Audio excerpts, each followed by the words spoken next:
Bonjour et bienvenue à tous dans cette nouvelle vidéo. Aujourd'hui, ça va être un contenu un peu spécial, un peu particulier parce que j'aimerais parler d'un sujet que je vois souvent sur YouTube en l'occurrence, des vidéos de personnes qui ont une certaine expertise et pour moi, ça me va absolument pas. Je suis tombé sur la vidéo de Theorizzi où il parle des produits à lancer en e-commerce en 2024. Alors sur le principe, oui, c'est super. Je trouve que c'est même une vidéo de très bonne qualité qui apporte du contenu vraiment pertinent. Mais il y a quand même certains points qui vont me déranger. J'ai regardé cette vidéo avec attention. Je dois dire qu'il y a quand même des éléments qui me perturbent assez. Donc j'ai décidé de faire cette vidéo pour qu'on voit ensemble le contenu et que j'apporte mon avis sur les éléments qui ont été oubliés involontairement ou volontairement. À vous de voir. Mais en tout cas, voilà, je trouve que c'est quand même assez important d'en parler, tout simplement parce qu'il y a beaucoup d'infopreneurs ou de personnes qui ont des grosses expertises qui ont quand même la responsabilité d'apporter tous les éléments qu'il faut à son public, son audience, sa communauté pour justement les aider au mieux à se lancer aujourd'hui si les personnes veulent faire du business en ligne. Mais je pense qu'il faut vraiment avoir une vue globale et je vais te donner mon avis sur chacun des éléments. Alors dans cette vidéo, il va présenter 10 produits à lancer en e-commerce en 2024. Moi, je vais faire mon analyse uniquement sur les 3 premières, sinon la vidéo va être beaucoup trop longue. Mais mets-moi en commentaire si tu veux tout simplement que j'aille jusqu'au bout, que je sorte une autre vidéo en donnant mon avis sur les prochains produits. Et n'hésite pas aussi à lâcher un gros like si tu aimes ce genre de contenu, si la vidéo est pertinente pour toi. Inscris-toi à la chaîne, active la notification pour ne pas rater les prochaines vidéos. Allez, c'est parti, on va maintenant visionner la vidéo ensemble et je vais te donner mon avis. Bonjour à tous, dans cette vidéo YouTube, je vais vous présenter les 10 meilleurs business que vous pouvez lancer en e-commerce en cette année 2024. Petit disclaimer avant de commencer la vidéo, le e-commerce c'est pas un business facile, il faut être motivé, il faut être discipliné, il faut savoir être patient. Mais si vous avez toutes ces qualités, eh bien vous allez vraiment vous mettre très bien cette année. Effectivement, sur la partie rigueur, la partie discipline, la partie sérieux du truc, je suis carrément d'accord avec lui. Aujourd'hui, le e-commerce, c'est vrai que quand on se lance, peu importe le business model qu'on va choisir, il faut clairement être motivé, mais pas que, il faut aussi être déterminé, il faut être rigoureux et je suis carrément d'accord avec lui sur ça. Ça reste vraiment, c'est un vrai job, c'est un vrai business, c'est une vraie entreprise qu'on monte et c'est pas seulement un passe-temps, donc il faut être vraiment sérieux et là je suis tout à fait d'accord avec ce monsieur sur ce petit disclaimer. L'heure où je vous parle, il y a des milliers de personnes qui sont en train de changer leur vie en se lançant justement dans un monde qu'ils ne connaissent pas. Et c'est un monde qui a le pouvoir de changer des vies comme il a changé la mienne. Petite information importante avant de commencer la vidéo, que vous soyez un total débutant et donc vous savez même pas allumer un ordinateur ou que vous êtes quelqu'un qui a déjà essayé de se lancer en e-commerce, je vais vous expliquer en détail toutes les marches à suivre qui vous suffira presque bêtement d'appliquer et qui sait faire vos premières ventes. Alors là, pour le coup, sur ce qui vient de dire, je ne suis absolument pas d'accord. Le truc de je suis débutant, je ne sais pas ouvrir un ordinateur, mais tu as juste à regarder cette vidéo et me copier bêtement et à la fin de cette vidéo, tu vas devenir un expert et tu vas pouvoir faire tes premiers centaines ou milliers d'euros de chiffre d'affaires juste parce que tu as regardé cette vidéo. Non. Pas trop d'accord en fait. Ça se passe pas réellement comme ça dans la réalité. Alors il te faudra des compétences, ça c'est sûr, il te faudra une expertise, ça c'est sûr. Par contre derrière, la compétence et l'expertise, ça s'apprend. Donc c'est-à-dire que si tu es bien accompagné, si tu as un coach sur du business, si tu prends de la formation, si tu es bien encadré, oui, là tu peux commencer à monter en expertise, tu peux commencer à monter en gamme et donc derrière tu peux commencer à réellement vendre sur internet. Donc dire sur une vidéo, regarde ma vidéo et à la fin, en début de vidéo, tu étais débutant et à la fin tu es un expert et du coup tu pourras vendre. Non, ça par contre, c'est pas aussi facile. Sans plus attendre, on commence avec le premier produit qui est des bains froids portables. Le plus simple chaque fois quand vous faites votre recherche de produit, c'est pas d'essayer de trouver un produit que personne vend et essayer de révolutionner le monde. Non, tout ce que je vous conseille de faire, c'est de trouver un concurrent aux États-Unis qui a déjà trouvé et testé le produit pour vous et simplement venir vendre le même produit. Oui, alors ça pour le coup je suis carrément d'accord. Moi-même au sein des membres de ma formation Amazon, eh bien effectivement j'ai beaucoup de membres qui veulent sortir leurs propres produits, sortis tout droit de leur tête, de leurs propres idées et donc ils pensent qu'ils vont révolutionner le marché. Ils veulent sortir le prochain iPhone, ils veulent sortir la prochaine Tesla, j'en sais rien, mais en tout cas ça ne fonctionne pas comme ça. Il faut vraiment aller au plus simple, prendre un produit déjà existant effectivement et se positionner dessus, apporter de l'amélioration, de la différenciation et se positionner dessus. Là pour le coup, je suis d'accord. Comment faire un meilleur site, un meilleur branding et un meilleur marketing que lui. Et maintenant, en ayant ça en tête, ce site par exemple fait plus d'1 million par mois comme on peut le voir ici en vendant des bains portables et on va le copier et surtout faire mieux en quelques clics. Prendre le top concurrent, voir qu'il fait des millions par mois et se dire ok, je vais tout simplement le copier et faire mieux pour faire plus d'argent, ça encore une fois, ça m'étonne. Ça m'étonne tout simplement parce que ça va clairement pas être possible. Le mec ou l'équipe qui a derrière et qui font plusieurs millions par mois sur un produit, ils ont, crois-moi, de l'expérience, beaucoup d'expérience, de l'expertise l'analyse, ils connaissent les process, ils savent où aller, mais surtout ils ont du budget. Donc toi en tant que débutant, te lancer sur ça et te dire ok, je vais copier un gros et faire pareil, bonne chance. Autre conseil que je peux vous donner pendant votre recherche de produit, c'est que chaque fois, vérifiez votre intuition si c'est un bon produit ou pas en allant chercher sur Google Trends. Ça va vous permettre de voir si l'intérêt et la tendance autour de ce produit est en croissance ou pas. Là, effectivement, je suis carrément d'accord. Dans la stratégie pour rechercher un produit ou en tout cas faire une analyse, effectivement, il faut voir si ce produit est trend ou pas, s'il y a de la demande ou pas, ou si simplement ça a été un effet de mode pendant un certain temps et aujourd'hui, plus de demande. En croissance, bon signe. Si c'est pas en croissance, pas bon signe. Donc par exemple, nous en écrivant pain froid sur Google Trends, eh bien on voit que ce produit il est en train de tout exploser en popularité, certainement aussi parce que tous les sportifs l'utilisent de plus en plus pour ses bienfaits. Donc voilà, on a confirmé que notre produit se vendait en analysant notre concurrence et on a surtout vérifié et confirmé que c'était un produit qui était en pleine croissance. Première étape, vous allez trouver un nom et créer un logo. Alors avant de passer sur la première étape de création de logo et trouver un nom, je pense que l'analyse du marché a été vraiment très rapide et je peux te garantir que ça se passe pas comme ça dans la réalité. Il faut aller beaucoup plus loin dans l'analyse de marché. Donc là, encore une fois, attention. Nous, pour l'exemple, on va appeler notre marque Sub-Zero. La méthode la plus simple pour trouver des noms, c'est de tout simplement aller sur un site gratuit qui s'appelle Namelix. Le lien sera dans la description. De simplement décrire rapidement de votre marque ce que vous allez vendre et de simplement choisir un nom qui vous est proposé, qui sonne bien et qui vous plaît. Pour le logo, on va pas se prendre trop la tête. On va aller sur Photoshop et faire un petit effet de glace.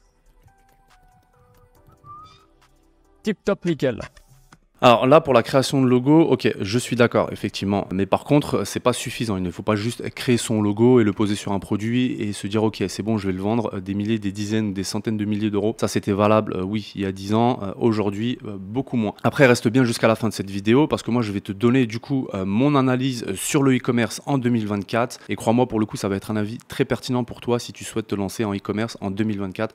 Donc, reste bien jusqu'à la fin de la vidéo. Voilà le résultat. Deuxième étape, cherche un fournisseur. Pour ce genre de produit, le mieux c'est d'aller directement sur Alibaba et trouver le fournisseur qui a les meilleurs avis et les meilleurs prix. Ce que je vous conseille de faire, c'est de contacter les 2-3 meilleurs que vous avez trouvés et de les mettre en compétition et de négocier au maximum vos prix en leur disant « Ah, mais ce mec, il m'a dit qu'il pouvait me faire ce prix-là. Ah non, mais ce mec, il a réussi à me dire ce prix-là. » Et comme ça, vous aurez le meilleur prix du meilleur fournisseur. Donc nous, par exemple, là, on en a trouvé un à 20 euros. Donc, Alors là, sur la partie fournisseur, oui, effectivement, ça va être sur Alibaba que tout va se jouer. Par contre, attention, il faut encore une fois avoir une certaine relation commerciale avec les fournisseurs. Il ne faut pas venir et leur parler comme si on était des débutants. Ça, ils vont le sentir tout de suite et ils ne voudront pas travailler avec toi. Donc ça va être encore une fois une certaine méthode à appliquer, une certaine façon de leur parler. Il faut en parler à des dizaines, voire des cinquantaines pour justement les mettre en compétition tous entre eux et récupérer ce qu'on appelle des quotations. Donc là, encore une fois, attention, ce n'est pas en envoyant juste 3 pauvres petits messages à 3 fournisseurs en Chine que vous allez avoir les meilleurs prix, que vous allez avoir les produits de meilleure qualité. Donc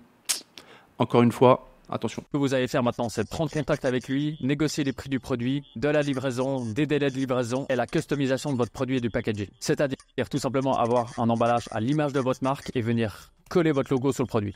Alors là, très gros sujet. Attention, encore une fois. Je ne mets absolument pas en doute l'expertise de ce monsieur, absolument pas. Mais par contre, j'aimerais quand même donner moi mon analyse en tant que vendeur e-commerce, en tant que vendeur Amazon FBA. Et je suis clairement confronté à ce genre de challenge fournisseurs tous les jours. J'ai des dizaines de fournisseurs. Avec mes équipes, on les contacte, on travaille avec eux, ça fait des années. Donc, attention. Déjà pour commencer, si tu te rappelles dans cette vidéo, si tu n'as pas trop de budget et que tu veux te lancer en e-commerce en 2024, acheter un produit à 20 $ l'unité, crois-moi que ça fait très cher. Tu en achètes 100, tu as explosé ton budget. Si tu en achètes plus, ça va être compliqué d'allonger un capital de 5 à 10 000 euros chez ton premier fournisseur.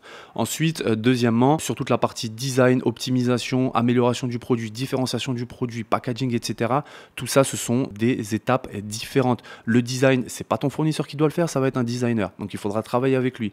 Ensuite, au niveau de l'amélioration du produit, il faudra que tu vois ça avec ton fournisseur. Il faudra qu'il t'envoie des samples, des échantillons, etc. Bref, ça te demande un très gros travail et ça ne se fait pas comme ça. Là, la manière dont Théo apporte la chose, oui, ok, sur les gros titres, ça se passe comme ça, mais en réalité, quand tu commences à rentrer dans l'opérationnel tous les jours, juste cette étape-là, elle peut te prendre littéralement 1, 2, peut-être même 3 mois avant de pouvoir te lancer. Donc juste la partie fournisseur. Et ça, faut le garder à l'esprit. Voilà. Comme ça. Troisième étape, achetez un nom de domaine. Allez sur Namecheap ou GoDaddy, écrivez le nom de votre marque et voyez quels domaines sont disponibles. Un domaine coûte en moyenne 10-15 € par an. Quatrième étape, créer et paramétrer un compte Shopify.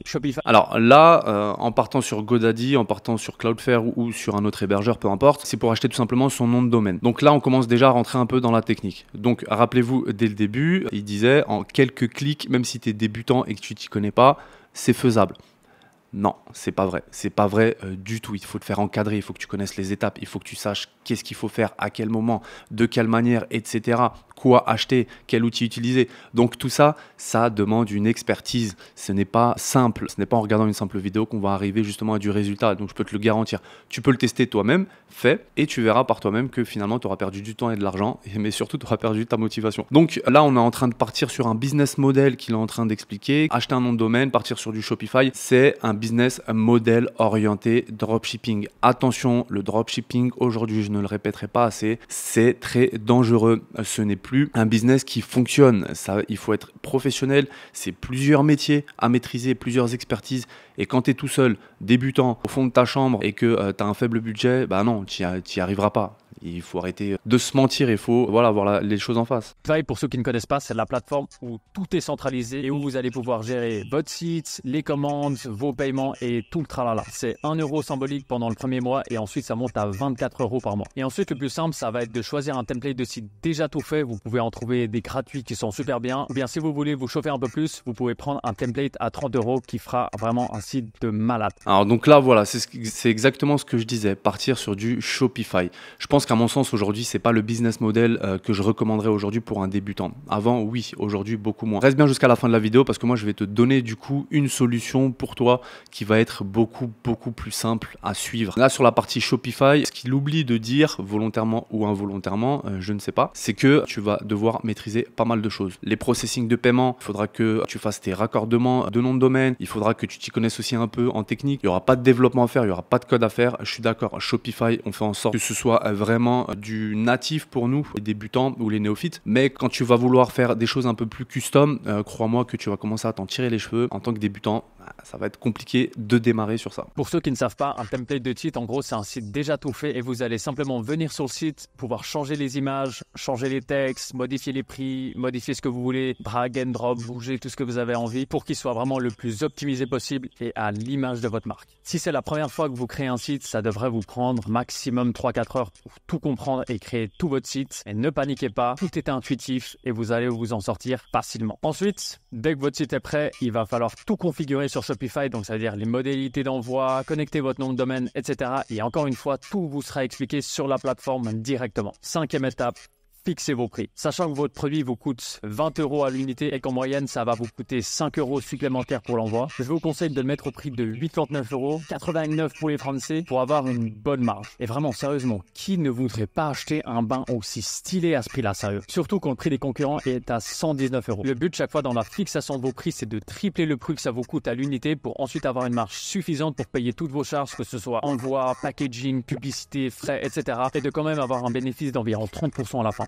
Alors là, il y a des choses intéressantes qu'il a dit, effectivement. Il faudra prendre en compte pas mal de frais, surtout quand on fait du dropshipping. Par contre, il est passé sur un sujet qui, à mon sens, est passé beaucoup trop vite, clairement. C'est la publicité. La publicité, quand on fait du dropshipping, la publicité, quand on fait du e-commerce, c'est une expertise à part entière. C'est vraiment de l'analyse de données. Ce n'est pas donné à n'importe qui. Non seulement c'est très stressant parce que c'est ton argent que tu mets en publicité, mais en plus de ça, ils te font un retour sur investissement assez rapidement. Chose que tu n'auras pas car tu n'as pas l'expertise sur la compréhension de la donnée, sur les indicateurs, les KPI, qu'est-ce qu'il faut comprendre, qu'est-ce qu'il ne faut pas comprendre. Enfin, voilà, tout ça en fait, ce que j'essaie de dire, c'est que c'est un métier en tant que tel. Donc ça veut dire que tout ton argent que tu mettras en publicité, tu vas le cramer. Tu vas le cramer, mais dès le début, et tu vas le cramer à une vitesse extraordinaire. On va te dire oui, tu peux mettre juste 5 € par jour et ça suffira. C'est totalement faux. Pour optimiser, il faudra que tu passes à 100, 200, 400, 500 € par jour. Et crois-moi qu'en tant que débutant, ça va être compliqué. Donc ça va pas être avec tes 5 petits euros par jour que tu vas pouvoir concurrencer le grand qui vend ses bains qui fait plusieurs millions de chiffres d'affaires par mois. Ça aussi, il faut le garder à l'esprit. Deuxième étape, créer un compte Instagram et TikTok et créer du contenu organique depuis chez vous, simplement en utilisant votre téléphone. Ça vous coûte littéralement rien du tout et si vous le faites bien, vos vues deviendront très rapidement des ventes. Alors là, encore une fois, un autre sujet, un autre aspect du business, la partie organique. Il faut savoir que travailler sur la partie organique, ça demande beaucoup d'efforts, ça va demander beaucoup de tests et ça va surtout te demander beaucoup de frustration. Parce qu'en fait, tu vas faire des vidéos peut-être extraordinaires avec ton téléphone, il n'y a pas de problème. Sauf que derrière, pour que ce soit viral, ça va être très très compliqué. Il y a encore une fois une compréhension des algorithmes à connaître sur les réseaux. Ceux qui font des millions et des millions de vues ou des centaines de milliers de vues, c'est que derrière, ils ont une expertise ou en tout cas, ils ont une équipe ou un community manager qui leur dit quoi faire. Si tu passes par un community manager, ça va te coûter des frais, ça va te coûter de l'argent. Entre 500, 1000, 2000 euros par mois. À voir la fréquence et comment est-ce que tu vas travailler avec. Si aussi la personne a une bonne expertise ou pas. Donc tout ça, c'est pour moi, il y a beaucoup d'informations manquantes et pour moi, ce sont des informations qui sont vraiment très très importantes à connaître en tant que débutant quand on se lance en e-commerce en 2024.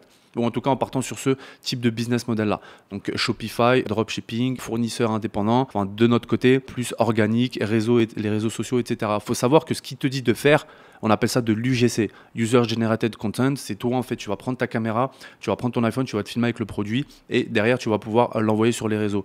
Alors oui, ça va peut-être marcher sur une certaine mesure, mais par contre, UGC, c'est un métier aussi. Hein. Il y a des freelances qui travaillent en faisant de l'UGC. Donc si tu veux augmenter, professionnaliser tes contenus, eh bien, je pense pas que ce soit toi, au fond de ta chambre, qui le fera. Pour démarrer, ça va t'aider, mais ça va pas être suffisant. Tout ce que vous allez faire, c'est demander à votre fournisseur de vous envoyer un échantillon de votre produit avec le logo dessus et vous allez tout simplement filmer votre bain froid en le mettant en avant dans différents scénarios. Donc ça peut être soit en expliquant comment ça fonctionne, en expliquant les bienfaits de l'exposition au froid, en expliquant combien de temps il faut rester dans l'eau froide, en faisant des challenges. Là, le problème, c'est que ce type de produit ne va pas fitter avec tout le monde. Typiquement, si tu habites dans un bâtiment, dans une résidence, dans un HLM, peu importe, je te vois mal acheter un bain, le prendre, aller je ne sais pas où pour le remplir, faire plusieurs fois, enfin le travail monstre que ça va te donner, réfléchis à ça avant de te lancer. Etc. Vraiment, je vous le rappelle si c'est pas déjà clair pour vous, mais avoir une présence forte sur les réseaux sociaux est devenu indispensable de nos jours. Et donc pour ceux qui n'ont pas d'inspiration, allez simplement espionner tous vos concurrents en écrivant par exemple bain froid, ice bath, ice pod, bain portable dans la barre de recherche TikTok et vous allez simplement lister toutes les vidéos les plus virales que vous allez recréer vous-même depuis chez vous en dépensant zéro. Un autre moyen que j'utilise super souvent, c'est de simplement aller sur Google, trouver des sites qui vendent des produits similaires aux miens, aller tout en bas de leur site, dans leur footer, trouver les liens de leurs réseaux sociaux et simplement reproduire le même schéma. Donc espionner leur contenu et simplement recréer ce qui a fonctionné pour eux en mieux. Et vraiment, je me répète, ça vous coûte littéralement rien de créer du contenu organique et ça risque très probablement de vous permettre de faire vos premières ventes. Alors littéralement en rien, je suis pas d'accord. Là déjà en termes de frais, je pense qu'on a quand même assez explosé le budget. Hein. Alors, les publicités, les différents comptes à prendre, le fournisseur à payer. Enfin voilà, déjà tout ça, ça coûte quand même de l'argent. Donc on n'est pas sur du littéralement rien. Ensuite, remplir un bain d'eau, je pense qu'il y a quand même quelques petites dizaines de litres à remplir. Moi personnellement, je me verrais mal le prendre, aller dans un parc, essayer de trouver de l'eau pour le remplir, mettre des glaçons dedans. Et enfin voilà, je pense qu'il y a déjà beaucoup de friction sur ce type de produit. Mais en soi, l'idée est pas bonne. Pour moi, c'est juste le business model qui est à défaut. Septième étape, viralité. Dès que vous avez un petit peu de traction sur vos réseaux sociaux, vous allez contacter des centaines de micro-influenceurs, idéalement moins de 50 000 abonnés, sinon ils se prennent trop la tête. Et vous allez leur envoyer gratuitement un de vos bains froids et leur proposer un deal d'affiliation à 20-30% avec un challenge de 30 jours. Je m'explique. Alors là, du coup, l'idée, ça va être de contacter beaucoup de micro-influenceurs. Donc effectivement, comme il dit, ce sont tout simplement des petits influenceurs qui ont que des dizaines de milliers de followers. Et pour le coup, oui, ça, on peut clairement le faire. Par contre, attention, ça va quand même te demander beaucoup d'efforts, ça va quand même te demander beaucoup de temps parce qu'ils ne sont pas tous réceptifs. C'est pas vrai. Il y en a beaucoup qui ont 10, 15, 20, 30 000 followers et pourtant qui sont arrogants. Donc, il faudra que tu en contactes beaucoup. Après, ensuite, derrière, créer un lien d'affiliation. On n'avait pas dit que tu étais débutant, tu t'y connaissais absolument pas. Bah, je t'invite à créer un lien d'affiliation quand tu t'y connais pas.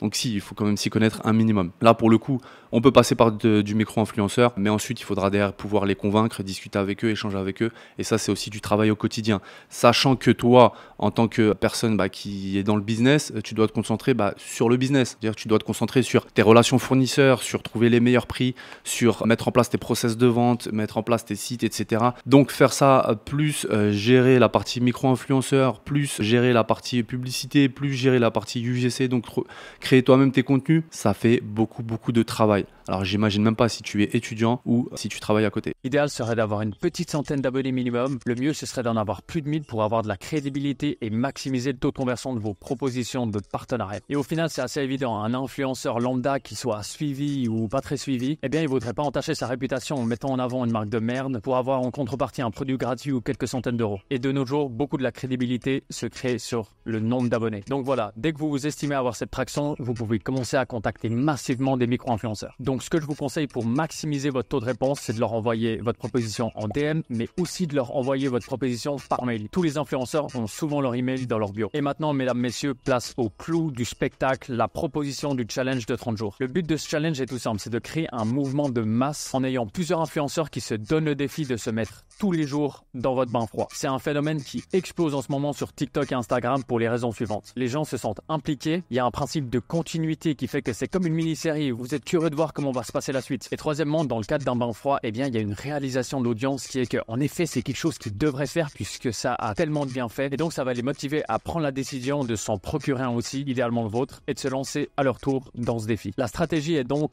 comme suit.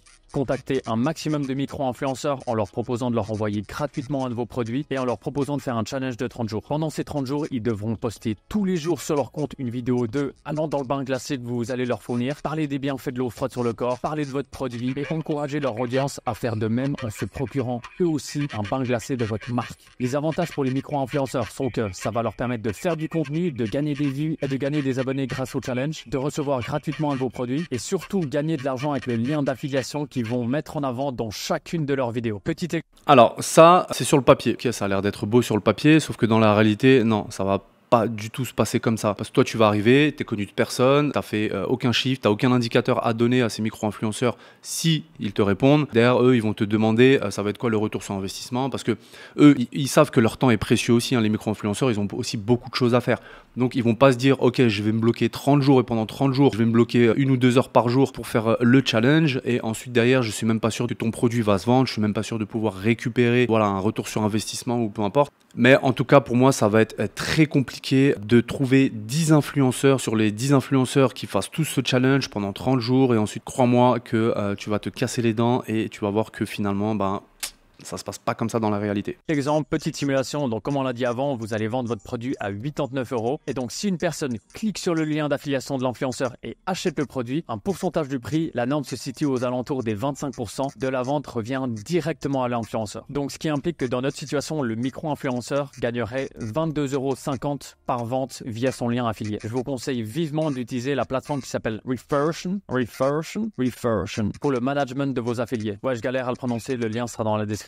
Et maintenant, les avantages pour vous, un gain considérable de visibilité pour votre marque, des coûts publicitaires très faibles, simplement l'envoi de votre produit aux influenceurs, des ventes organiques et très important, des micro-influenceurs super heureux car ils gagnent eux aussi de l'argent. Et maintenant, je pense que l'avantage, ça va plus être de ton côté. Donc c'est toi qui vas plus être gagnant que le micro-influenceur. Le micro-influenceur, lui, il va pas se dire je vais faire énormément de travail gratuitement et je suis même pas sûr d'être rémunéré derrière. Donc encore une fois, sur le papier, ça a l'air intéressant, mais là, le micro-influenceur, il va tout de suite te dire non, moi, il me faut des chiffres, il faut savoir combien est-ce que tu vas vendre, est-ce que tu as déjà de l'historique de vente sur d'autres business, etc. Enfin, voilà, après là, du coup, on rentre dans une relation business, commerce, gagnant-gagnant. Donc, il y a peut-être certains micro-influenceurs qui vont le faire, mais le problème, c'est que si tu fais le challenge avec et après 3, 4, 5 jours, il n'y a pas d'argent qui rentre, le micro-influenceur, il va vite l'arrêter. Pour ceux qui ont un petit peu plus de budget à investir et qui veulent booster ce challenge, je vous recommande de contacter quelques influenceurs avec un petit peu plus d'abonnés, mais cette fois-ci de les payer en amont un prix fixe pour les convaincre de participer à votre challenge. Voilà pour le premier produit, passons maintenant au prochain produit.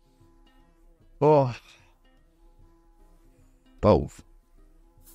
Deuxième produit, des parfums. Pour trouver ce produit-là, je suis tout simplement allé sur la database de TikTok Shop et j'ai été étonné de voir que la catégorie qui, de très loin, se vend le plus, c'est des parfums sur TikTok. Ouais, apparemment, c'est peut-être justifié de dire que tout le monde pue sur TikTok. Et pour répondre à cette demande, on va donc lancer une marque de parfum pour hommes en white label. Nous, pour l'exemple, on va axer notre marketing sur un parfum aphrodisiaque. Oh, ok. Première étape, vous allez trouver un nom et créer un logo. Nous, on va appeler notre marque Potion Secrète. Et on va justement créer tout un branding autour d'un parfum avec des senteurs secrètes, mais qui fonctionne à tous les coups avec les gonzesses. Qui dit gonzesse encore de nos jours? Prochaine étape, on va créer un logo. Parfait. Voilà. Deuxième étape, comme il y a une grande demande et qu'on va entrer en concurrence avec tous les parfums des grandes marques de luxe, le branding va être super important. Et donc, on va se prendre un petit peu la tête et créer un parfum en forme de potion magique avec une couleur de verre bleu. Parfait. Voilà.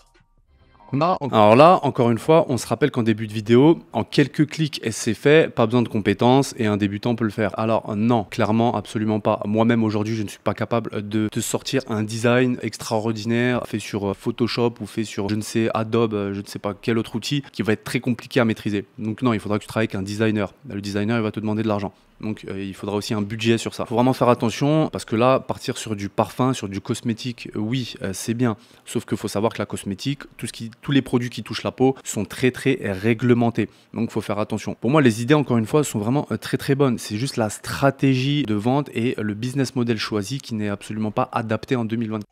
Ça, c'est du branding et du wow effect. Elles vont toutes tomber comme des mouches. Troisième étape.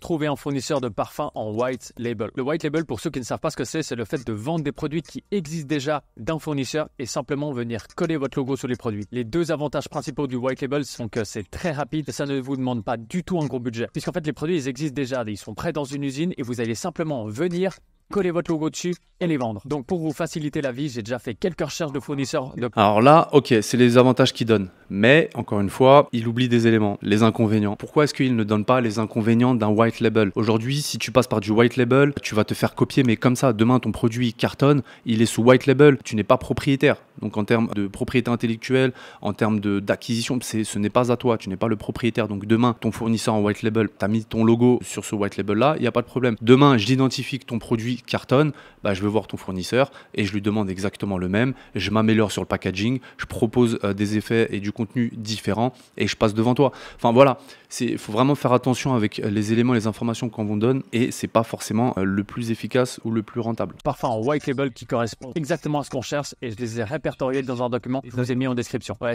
et d'ailleurs, ça me fait aussi penser à un truc, c'est que partir sur ce type de stratégie, c'est que avant même qu'on ait démarré la vente, avant même qu'on ait démarré le business model, le problème c'est que partir sur ce type de stratégie, c'est que avant même qu'on ait démarré le marketing, la stratégie et la vente, c'est qu'on est déjà sur un business model où on sait que ton produit ne va pas durer dans le temps. Et donc tout ce travail que tu fais là, eh bien dans 6 mois, tu devras le refaire pour trouver un autre produit. Donc c'est ça aussi, c'est que nous, en tant que e-commerçants, on veut être là dans 2 ans, on veut encore être là dans 5 ans, on veut encore faire des millions dans 10 ans. On ne veut pas simplement sortir un produit aujourd'hui, il cartonne et dans 6 mois, ça a juste été une trend parce que des concurrents nous sont passés devant, parce qu'on a mis en place une mauvaise stratégie, etc. Donc ça aussi, il faut y réfléchir. C'est bon, mollo, calmos, je sais, je suis vraiment un bon gars. 4e étape, créer et paramétrer un compte sur Shopify. 5e étape, créer un compte Instagram et TikTok et créer du contenu organique depuis chez vous simplement en utilisant votre téléphone. Je me répète encore une fois, ça vous coûte littéralement rien du tout et si vous le faites bien, eh bien vos vues deviendront des ventes très rapidement. Je me répète encore une fois, mais crois-moi que ça va te coûter de l'argent, je peux te le garantir. Parce que si tu fais toi-même tes petites vidéos au fond de ton jardin ou au fond de ta chambre, non, c'est pas professionnel. Oui, tu peux apporter du contenu comme ça, il n'y a pas de problème. Mais derrière, non. S'il faut que tu travailles avec des UGC, s'il faut que tu travailles avec des freelances qui font ça, ce sont des professionnels, ce sont des personnes qui ont l'habitude, qui vont avoir des angles marketing différents, qui vont avoir un script vraiment adapté à ton produit, qui vont avoir des looks différents, qui vont vraiment, pour captiver un peu l'attention et justement pour pouvoir être viral après sur les réseaux. Un format qui fonctionne super bien ces temps, c'est des micro-trottoirs, donc simplement le fait d'interviewer des gens au hasard dans la rue et avoir leur réaction. C'est un concept qui fonctionne extrêmement bien car tout le monde est différent, donc ça va vous permettre d'avoir des réactions différentes à chaque fois et donc que ce soit divertissant pour les gens qui regardent. Donc par exemple dans notre situation, ce que je ferais, c'est que j'irais dans la rue vers des gars, leur proposer de tester mon parfum, avoir leur réaction quand ils sentent le produit et ensuite ce que je ferais, c'est que je demanderais à ces gars de marcher et de passer à côté des filles et de voir si elles se retournent, pas qu'ils ont kiffé l'odeur et filmer leur réaction. Voilà, typiquement on est sur vraiment un produit type dropshipping. Et je ne peux pas le dire autrement. Non, tu ne fais pas qu'est-ce que tu vas aller te concentrer à faire un micro-trottoir, à perdre de l'effort et de l'énergie sur un produit en white label qui t'appartient d'ailleurs même pas, tu as juste mis ton logo dessus. C'est bidon ça, les clients ils le verront. C'est absolument pas de cette manière-là qu'il faut se lancer aujourd'hui. Ce que vous pouvez faire aussi, c'est des comparatifs. Donc entre votre parfum et un parfum, Louis V par exemple, allez demander à des filles ce qu'elles préfèrent. Évidemment que ça va être des parfums comme Christian Dior Couture, des parfums comme Louis Vuitton, des parfums comme de renommée internationale. Et toi tu vas venir avec ton white label et tu vas faire une comparaison. Alors soit ça va être du fake au niveau de tes vidéos et ça pour le coup c'est de la manipulation et ça tes clients s'en rendront compte et c'est dommage parce qu'après en général ceux qui sont pas intègres et honnêtes du coup ils disparaissent. Mais si tu veux faire les choses correctement, crois-moi que c'est pas de cette manière-là. Etc. Et là franchement si vous faites du bon contenu, vos vidéos elles peuvent facilement partir virales et vous allez vous en mettre plein les poches et sentir bon. Donc voilà pour le deuxième produit, passons au prochain. Troisième produit, de la Korean Skincare. Donc pour la petite histoire, ma copine faisait que de me parler de Korean Skincare, qu'il fallait absolument acheter toute une armada de produits cosmétiques. Et à un moment, je me suis dit j'en ai marre et je suis allé regarder sur Google Trends. Et là vraiment, j'ai vu que c'était pas juste un petit caprice, mais que bel et bien, on voit que la Korean Skincare est en train de tout exploser en popularité. Et à mon humble avis, c'est majoritairement grâce à TikTok. Vraiment, faites le test chez vous. Chaque vidéo avec le hashtag Korean Skincare fait au moins des milliers de vues, tellement que les gonzesses, elles en raffolent. Donc là, on a suffisamment d'indicateurs pour nous confirmer que c'est bel et bien un bon produit à lancer. Alors, première étape, vous allez trouver un nom et créer un logo. Nous, pour l'exemple, on va appeler notre marque Coco. Moi, je vous cache pas, je me suis pas trop pris la tête. J'ai pris les 2 premières lettres et je les ai simplement dupliquées. Prochaine étape, on va sur Luca et on se fait un petit logo. Parfait. Voilà. Il est simple, il est efficace. On peut même ajouter mon nom en dessous pour le flex. Deuxième étape. Trouver un fournisseur de soins pour la peau coréen en white label. Je vous rappelle pas ce que c'est le white label. Par contre, je suis un bon gars. J'ai déjà fait quelques recherches de fournisseurs de soins pour la peau coréen en white label qui correspondent exactement à ce qu'on cherche. Et je vous les ai répertoriés dans un document que je vous ai mis en description. Petit disclaimer, je n'ai jamais travaillé avec n'importe lequel de ces fournisseurs, donc maintenez par rigueur s'ils sont nuls au final. Et surtout, faites vos propres recherches de votre côté aussi. Donc là, encore une fois, on repart sur du white label. Bon, je vais me répéter, mais le white label, moi, je le déconseille clairement. Demain, j'identifie ton produit en white label, je te passe devant. T'es pas propriétaire aujourd'hui, il faut plutôt partir sur un business model où toi, tu es propriétaire de ta propre marque et comme ça, il n'y aura aucun danger et tu es protégé. Ensuite, encore une fois, tous les produits qui touchent la peau, tous les produits cosmétiques, que ce soit pour toi ou des animaux, il faut faire très attention parce que c'est très très réglementé. Demain, si tu sors ce type de produit-là fait par un fournisseur mais qui n'a pas forcément les bonnes réglementations et qui a un souci avec tes clients, crois-moi que tu vas le payer très très cher.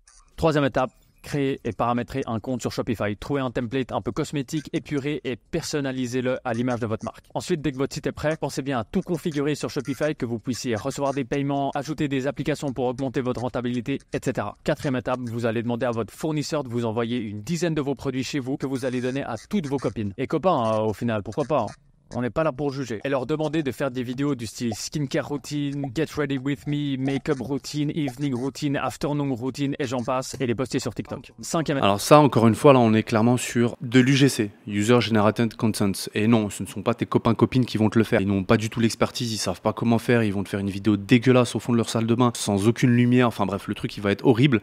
Non, il faut que tu passes par des personnes qui le fassent. Je l'ai fait pendant très longtemps, l'UGC. Pas moi en tant que générateur de contenu, mais j'ai travaillé. Je travaille encore avec des freelances et dans mes équipes qui font de l'UGC. Mais ces personnes-là, ce sont des personnes qui savent y faire. Tu as des UGC qui vont faire spécial, je sais pas moi, extérieur, jouets, spécial bébé, spécial skincare, spécial parfum cosmétique, spécial plage. Enfin voilà, ça dépend vraiment du marché. Ça dépend vraiment du marché. Tu vas pas demander par exemple à un UGC qui a l'habitude, une très belle fille qui fait du UGC en skincare, de lui dire fais-moi un UGC et du contenu pour un barbecue. On n'est pas sur voilà, il y a quand même de l'expertise à savoir, il y a quand même de l'information à connaître. On ne fait pas tout et n'importe quoi, il faut faire vraiment très attention. Ouais, ça. Dès que vos vidéos organiques ont de la traction et que vos réseaux sociaux commencent à prendre des abonnés, eh bien vous allez pouvoir contacter des micro-influenceurs et leur proposer de leur offrir gratuitement vos produits et leur donner un lien d'affiliation en contrepartie qui postent sur leur chaîne une vidéo d'eux en train d'utiliser votre produit. Alors là, il y a une information qui est vraiment très importante à prendre en compte, mais qui est aussi très subtile et je suis pas sûr que tu l'aies deviné ou que tu l'aies comprise. C'est que en fait, entre le moment où toi tu vas développer ton business, donc commencer à vouloir vendre ces produits-là, et le moment, comme il l'a dit, où tu vas devoir contacter des micro-influenceurs parce que tes réseaux ont commencé à remonter, ce temps-là, il peut être très long parce que c'est un temps où il faudra que toi tu fasses ton propre argent, il faudra que tu te débrouilles tout seul pour vendre tes produits. Donc puisque tu vas vendre tes produits grâce au contenu que tu as fait, ça va te donner encore plus de vélocité de vente et donc tu vas faire plus de ventes. Et donc, tu redirigeras via une stratégie de redirection vers tes réseaux sociaux qui monteront petit à petit, etc. Une fois que tu arrives à 1000, 2000 abonnés, c'est très long, c'est beaucoup de travail, c'est beaucoup de stratégie et beaucoup d'argent. Ça aussi, il faut le savoir. Donc, entre ce moment-là où tu vas commencer à vendre, où tu vends, et le moment où tu commences à contacter des micro-influenceurs pour vendre plus, eh bien, il s'est passé beaucoup de temps. En gros, ce que je veux dire, c'est qu'il ne faut pas que tu comptes sur les micro-influenceurs pour faire décoller ta marque. Il faut que tu la fasses décoller d'abord et après, tu les contactes pour faire encore plus de ventes. C'est comme ça que ça fonctionne. Et là, c'est ce que il a oublié de dire, ou en tout cas, il ne s'y est pas attardé. Très bonne idée. S'il y a vraiment une différence notable entre l'avant, l'utilisation de vos produits et l'après, eh bien vous pouvez créer un challenge comme pour les bains froids et suivre l'évolution et l'amélioration de la peau de vos micro-influenceurs sur 30 jours. Et encore une fois, je sais que je me répète, mais franchement, si vous faites du bon contenu, vos vidéos peuvent facilement partir virales et vous allez vous en mettre plein les poches et avoir une belle peau. Alors attention quand même, parce que quand on fait de l'organique, il y a aussi beaucoup de touristes. C'est pas parce que ta vidéo est virale que forcément tu fais beaucoup de ventes. Attention, dans les 100% des personnes qui vont voir ta vidéo, tu auras peut-être que 1 ou 2% de personnes qui voudront réellement acheter ton produit. Ce n'est pas tout le monde. Attention, ce ne sont pas des plateformes de vente, TikTok, etc. Ce sont des plateformes de divertissement qui vont mettre en avant des produits. Mais par contre, derrière le retour sur investissement, il faudra faire ses calculs, il faudra poser ses maths. Donc attention, ce n'est pas que les réseaux qui vont te faire vendre ton produit. Voilà pour le troisième produit. Passons au prochain. Donc voilà, je vais m'arrêter sur ce dernier produit et je vais maintenant moi te donner mon avis par rapport déjà à cette vidéo, par rapport au business model. Je pense que dans la globalité, les idées sont vraiment très très bonnes. Pour le coup, il n'y a vraiment aucun problème. Les bonnes idées sont là, les produits sont là et je pense que tu peux vraiment faire quelque chose, mais uniquement avec une bonne stratégie. Le business model qu'il propose aujourd'hui, pour moi, il n'est pas viable pour un débutant. Pour un expert, oui. Pour une personne qui a de l'expertise, pour une personne qui a du budget ou une équipe autour, oui. Clairement, il peut se lancer de cette manière-là. Mais pour un débutant, non, ça va te demander beaucoup trop d'efforts, ça va te demander beaucoup trop d'argent, ça va te demander beaucoup trop de concentration et d'attention, ça va te demander beaucoup trop de rigueur sur du moyen long terme.